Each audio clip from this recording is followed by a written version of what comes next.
വറഹ്മത്തുള്ളാഹി വബറകാതുഹു. അള്ളാഹുവിൻ്റെ ഇഷ്ടദാസന്മാരെ വിഷമിപ്പിക്കുന്നവരോടും അതേപോലെ തന്നെ അവരെ തരം താഴ്ത്തുന്നവരോടും അള്ളാഹു യുദ്ധം പ്രഖ്യാപിച്ചിട്ടുണ്ട്.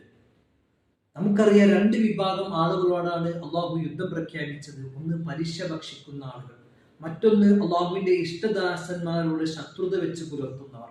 നമുക്കറിയാം, തുഹ്ഫ 4-ാം വാള്യം 272-ാം പേജിലും അതേപോലെ തന്നെ സവാജിർ 1-ാം വാള്യം 187-ാം പേജിലും വ്യക്തമായി തന്നെ പറഞ്ഞിട്ടുണ്ട്, അള്ളാഹുവിൻ്റെ ഇഷ്ടദാസന്മാരോട് ശത്രുത വെച്ച് പുലർത്തിയാൽ അവർ ഒരിക്കലും തന്നെ വിജയിക്കുകയില്ല. മാത്രമല്ല, ഈമാനില്ലാത്ത മരണമാണ് അവർക്ക് ഉണ്ടാവുക.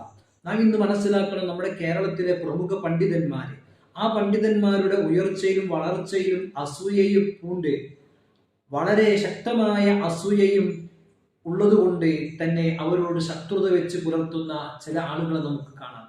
വടി പോലെ നിവർന്നുകൊണ്ട് പ്രസംഗിക്കുകയും അവരെ ആക്ഷേപിക്കുന്ന രൂപത്തില് മശായിഖന്മാരുടെ പേര് പറഞ്ഞിട്ട് ഞങ്ങളെ നിയന്ത്രിക്കുന്നത് മശായിഖന്മാരാണ് എന്ന് പറയുകയും, ഈ മശായിഖന്മാരെ നിയന്ത്രിക്കുന്ന ആളുകൾ ഇങ്ങനെ പറയുമ്പോൾ നമുക്ക് വലിയ വിഷമമുണ്ട്. എന്നാൽ നമ്മുടെയൊക്കെ മശായിഖന്മാർ നമ്മെ പഠിപ്പിച്ചത് എന്താണ്? ലോക ജനതയോട് സൗഹൃദപരമായിട്ട് സംസാരിക്കാൻ, ഇടപഴകാനാണ് നമ്മെ പഠിപ്പിച്ചിട്ടുള്ളത്.